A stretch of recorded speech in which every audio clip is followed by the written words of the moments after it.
Hi, in this video I am going to show you how to install GCam on your OnePlus Nord CE3.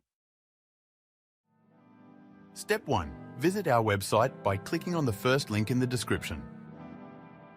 Step 2. On our website, go to the download section and download GCam APK file. Step 3. Go to video instruction section on our website. There you will find step-by-step guide on how to install that GCam APK. That's it. Don't forget to visit our website for complete instructions and APK file.